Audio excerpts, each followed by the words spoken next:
Hello students, আজকে একটা খুব নতুন ধরনের তোমাদের ক্লাসে আমি একটা ক্লাস নিয়ে এসেছি। এই ক্লাসটা ভেরি ভেরি ইম্পর্টেন্ট ফর ভারতীয় নাগরিকের জন্য। প্রত্যেক ভারতীয় নাগরিকের এই ক্লাসটা দেখা দরকার বা এই বিষয়গুলো জানা অত্যন্ত জরুরি। কি না, সেটা হচ্ছে সিন্ধু জলবন্টন বা সিন্ধু ওয়াটার ট্রিটি। ঠিক আছে, ইন্দাস ওয়াটার ট্রিটি এই সম্পর্কে প্রত্যেক ভারতীয় নাগরিককে জানতে হবে। কেন না, আমাদের 22শে এপ্রিল 2025 সাল, জাস্ট এই কিছুদিন আগে একটা খুব মর্মান্তিক ঘটনা জম্মু কাশ্মীরে ঘটে যায়। কোথায় না, পেহেলগাম। জায়গাটার নাম কি ছিল না, বৈতরণী ভ্যালি। সেখানে একটা রিসোর্টে 26 জন আমাদের পর্যটক, ভারতবর্ষের পর্যটকরা ছিল, বিশেষ করে হিন্দুরা, তাদেরকে আমাদের জঙ্গি আক্রমণের ফলে তাদের প্রাণ চলে যায়।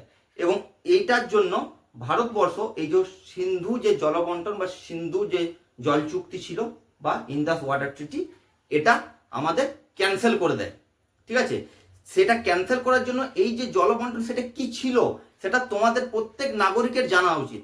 ঠিক আছে, তাই ভারত মাতার জয় নাম নিয়ে আজকে আমি এই ক্লাসটা শুরু করছি। ভারত মাতা কি জয়। দেখো, আমি লাস্ট যে জিওগ্রাফি ক্লাসটা আমি করেছিলাম সেখানে সামান্য এই জিনিসটা বলেছিলাম, তখন কিন্তু এই ঘটনাটা ঘটেনি। আমি জাস্ট ওয়াটার ট্রিটিটা বলেছিলাম, ট্রিটিটা তখনও পর্যন্ত ছিল, তার জন্য আমি ট্রিটিটা বলে দিয়েছিলাম সামান্য।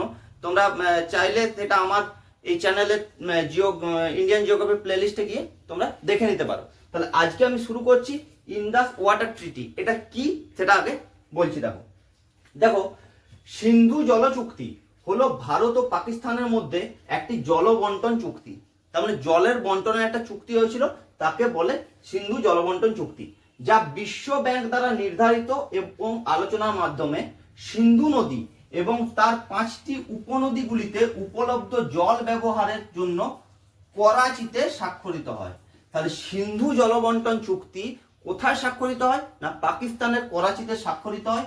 কার কার মধ্যে, ভারত এবং পাকিস্তানের মধ্যে। যেটা কে নির্ধারণ করেছিল না, বিশ্ব ব্যাংক। ঠিক আছে, বিশ্ব ব্যাংক এর মাঝখানে ছিল। ক্লিয়ার? আচ্ছা, তাহলে এরপর এটা কত সালে হয়েছিল না, 1960 সালের 19শে সেপ্টেম্বর। ডেটটা ভেরি ভেরি ইম্পর্টেন্ট, কারণ এটা এখন খুব কারেন্ট একটা খুব ইম্পর্টেন্ট টপিক, এটা মনে রাখতে হবে। 19শে সেপ্টেম্বর 1960 সালে এই চুক্তিটা স্বাক্ষরিত হয়। কার কার মধ্যে না, ভারতীয় তরফ থেকে তৎকালীন যে ভারতীয় প্রধানমন্ত্রী ছিলেন পণ্ডিত জওহরলাল নেহেরু এবং পাকিস্তানের যে রাষ্ট্রপতি ছিল আইয়ুব খান। এই দুটো নাম মনে রাখতে হবে, পণ্ডিত জওহরলাল নেহেরু এবং আইয়ুব খানের মধ্যে এটা স্বাক্ষরিত হয়। ক্লিয়ার? এই ডেটাগুলো জেনে রাখো, খুব ইম্পর্টেন্ট। আচ্ছা, এরপরে যেটা এখন রিসেন্ট ঘটনাটা ঘটছে সেটা হচ্ছে 22শে এপ্রিল 2025 সালে জঙ্গি আক্রমণের পরের দিন। জঙ্গি আক্রমণ মানে কোথায় না, পেহেলগাঁও জঙ্গি আক্রমণের পরের দিন 23শে এপ্রিল। ঠিক আছে, 23শে এপ্রিল 2025 সালে ভারতীয় পররাষ্ট্র সচিব কে আছেন, বিক্রম মিস্ত্রি। বিক্রম মিস্ত্রি, ঠিক আছে, বিক্রম মিস্ত্রি পাকিস্তানের সঙ্গে এই চুক্তি স্থগিত করার ঘোষণা করেন। ক্লিয়ার? তাহলে শুরু হয়েছিল 1960 সালের 19শে সেপ্টেম্বর, স্থগিতাদেশ দেওয়া হয়েছে 23শে এপ্রিল 2025। ক্লিয়ার? বুঝতে পারা গেছে? দেখো এখানে আমি পাশে ম্যাপটা এঁকেছি। ঠিক আছে, এই যেটা ব্লু কালারের এইটা যে রিভারটা গেছে এটা হচ্ছে সিন্ধু নদী। তার এই নিচে এটা হচ্ছে শতদ্রু।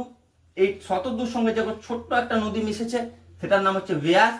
ঠিক আছে, তার ঠিক উপরে এখানে এটা হচ্ছে রাভি। তার উপরে যেটা আছে তার নাম হচ্ছে চেনাব, আর তার উপরে যে আছে তার নাম হচ্ছে ঝিলাম। ক্লিয়ার? নদীগুলোর নাম মনে থাকবে। এরপর দেখো মানে এই যে জলবন্টন কোন নদীটা ইন্ডিয়া ব্যবহার করছে কোনটা পাকিস্তান, সেটা আমি বলছি আস্তে আস্তে, তোমরা ক্লাসটা পুরো দেখতে থাকো। সিন্ধু জলবন্টন চুক্তির সমস্ত ডেটা আমি তোমাদেরকে আজ বলে দেবো। ঠিক আছে, দেখো এরপরে এই যে চুক্তিটা আমাদের যেটা ছিল সিন্ধু জলবন্টন চুক্তি, এর ফ্ল্যাশব্যাকটা জানতে হবে, এর ইতিহাসটা কি, কিভাবে এই চুক্তিটা এলো, চুক্তিটা হলো কিভাবে, সেটা দেখো। সেটা হচ্ছে এটা ইতিহাস যদি লিখি, কি হয়েছে না, 1948 সালে যুদ্ধের সময় ভারত কিছু সময়ের জন্য সিন্ধু নদের জল পাকিস্তানের জন্য বন্ধ করে দিয়েছিল। 1948 সালে ভারত পাকিস্তান যুদ্ধের সময় কিন্তু পরে যুদ্ধবিরতির পর আবার জল দেওয়া শুরু করে, তারপর আবার জল দেওয়া শুরু করেছিল, কিছু সময়ের জন্য বন্ধ করে দিয়েছিল জল দেওয়া।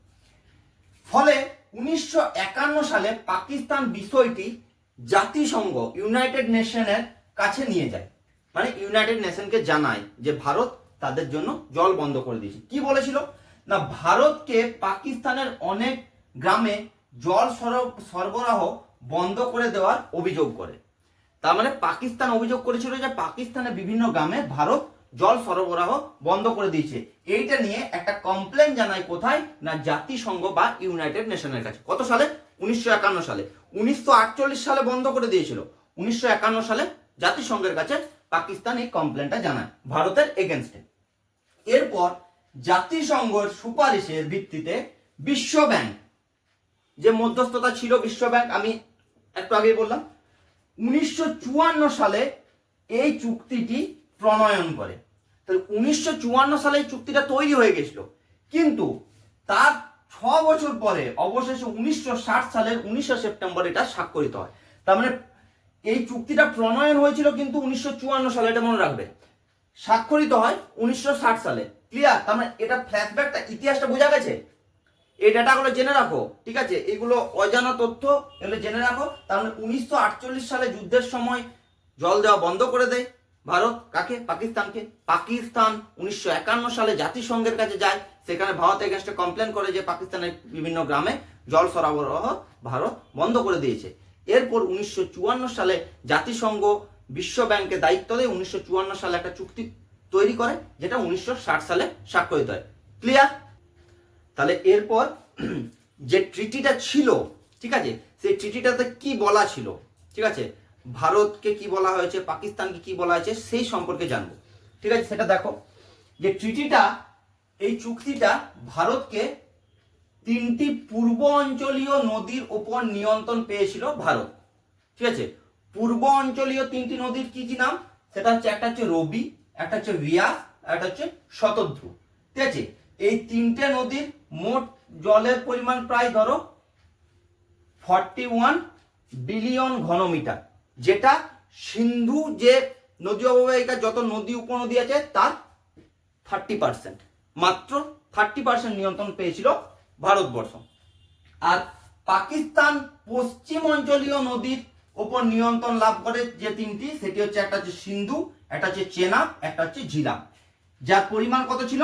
99 বিলিয়ন ঘনমিটার, মানে 70%। মানে কতটা পরিমাণে জলের পরিমাণ পাকিস্তান বেশি পেয়েছে, বুঝতে পারছো? তার মানে এখন যে স্থগিতাদেশ করে দেওয়া হয়েছে, ওদের ওখানে জল সংকটটা কি পরিমাণে হতে পারে সেটা তোমরা আশা করি আন্দাজ করতে পারছো। এই কারণের জন্যই এই চুক্তিটা বন্ধ করা হয়েছে। তাহলে এটা 70% তারা ব্যবহার করত। এবং এই যে পূর্ব অঞ্চলীয় নদী এবং পশ্চিম অঞ্চলীয় নদী, এগুলো আমি ম্যাপে দেখিয়ে দিচ্ছি, দেখে নাও। যেটা বলেছিলেন যে ব্লু কালারের, এটা হচ্ছে সিন্ধু নদী। এবার দেখো, পূর্ব অঞ্চলীয় নদী মানে কি, পূর্ব অঞ্চলীয় নদী মানে কি, আর পশ্চিম অঞ্চলীয় নদী মানে, পূর্ব দিকে যেসব নদীগুলো আছে আর পশ্চিম দিকে যেসব নদীগুলো আছে, ঠিক আছে, এইরকম ভাবে যদি আড়াআড়ি ভাবে ভাবো, তাহলে ওপরের দিকে যে নদীগুলো আছে সেইগুলোর নিয়ন্ত্রণ পেয়েছিল পাকিস্তান, আর নিচের দিকে যে নদীগুলো আছে সেইগুলোর নিয়ন্ত্রণ পেয়েছিল ভারতবর্ষ। তাহলে ওপরের দিকে নদীগুলো কি? এটা হচ্ছে সিন্ধু, এটা পেয়েছিল পাকিস্তান। এটা হচ্ছে ঝিলাম, এটাও পেয়েছিল পাকিস্তান। আর এই যে এটা এখানে দেখো, একটা চন্দ্র একটা ভাগা, দুটো মিলে চন্দ্রভাগা বা চেনাব, এই 3টে নদীর যে নদীর জল বা নদীটা নিয়ন্ত্রণ, এটা পেয়েছিল পাকিস্তান। আর এই নিচের 3টা কি কি আছে? এই যে এখানে, এটা হচ্ছে শতদ্রু তিব্বত থেকে উৎপত্তি লাভ করে ঠিক সিন্ধুর কাছাকাছি হয়েছে এই শতদ্রু। এই যে ছোট্ট একটা নদী, এটার নাম হচ্ছে বিয়াস, ঠিক আছে, আর এটার নাম হচ্ছে রাভি। তাহলে এই 3টে নদীর জল নিয়ন্ত্রণের ক্ষমতা ছিল ইন্ডিয়ার উপর। ক্লিয়ার? বুঝতে পারা গেছে? এরপরে লাস্টে এই পয়েন্টটা খুব ইম্পর্টেন্ট। এখানে বলা হয়েছিল চুক্তিতে যে বন্যা সুরক্ষা বা বন্যা নিয়ন্ত্রণের যে কোনো পরিকল্পনা বাস্তবায়নের সময়, ঠিক আছে, বন্যা নিয়ন্ত্রণের সময় বা বন্যা সুরক্ষার জন্য যদি কোনো পরিকল্পনা বাস্তবায়ন করা হয়, প্রতিটি দেশ বলতে এখানে কে কে? ইন্ডিয়া এবং পাকিস্তান যতদূর সম্ভব অন্য দেশের যে কোনো বস্তুগত ক্ষতি এড়াবে। ঠিক আছে, যে কোনো পরিকল্পনা গ্রহণের সময় যে দুটো দেশেই যেন কোনো বস্তুগত ক্ষতি না হয়, এটা এড়িয়ে চলবে। ক্লিয়ার? বুঝতে পারা গেছে? তার মানে এত কিছু ঘটনা, এই যে চিঠিটা যে বন্ধ হলো, সেটা মেন কারণ কি না পেহেলগামে জঙ্গি আক্রমণ। এই পেহেলগাম জায়গাটা দেখো ঠিক কোন জায়গায়, এই যে এইখানে ঠিক শ্রীনগর আছে, ঠিক আছে, এখানে শ্রীনগর আছে, এই ঠিক এই জায়গাতে পেহেলগাম অবস্থিত, ঠিক আছে। এখানে বৈশরণী বলে একটা ভ্যালি আছে যেখানে এই জঙ্গি আক্রমণটা হয়েছিল। বুঝতে পারা গেছে? এই এই জায়গাতে, ঠিক আছে। এইখানে একটা লিন্ডার বলে নদী আছে, লিন্ডার, ঠিক আছে, লিন্ডার বলে একটা নদী আছে, যেটা এই ঝিলাম, ওই যে উপরে যে ঝিলাম, এই ঝিলামের একটা উপনদী, ঠিক আছে। সেই লিন্ডার নদীর পাশে এই পেহেলগাম বা এই বৈশরণী ভ্যালি এটা অবস্থিত, ঠিক আছে। বুঝতে পারা গেছে? তাহলে এই জায়গায় অবস্থিত, আমি ম্যাপে তোমাদেরকে দেখিয়ে দিলাম। তাহলে এইসব অজানা তথ্য জানার জন্য, ঠিক আছে, এরকম ভালো ভালো ক্লাস পাওয়ার জন্য তোমরা যারা এখনো চ্যানেলটা সাবস্ক্রাইব করোনি তারা চটপট সাবস্ক্রাইব করে দাও, আর তোমাদের বন্ধুদের মাঝে শেয়ার করে দাও। আর ক্লাস কেমন লাগলো সেটা কমেন্টে জানাবে, ভালো লাগলে একটা লাইক দেবে। জয় হিন্দ, জয় ভারত।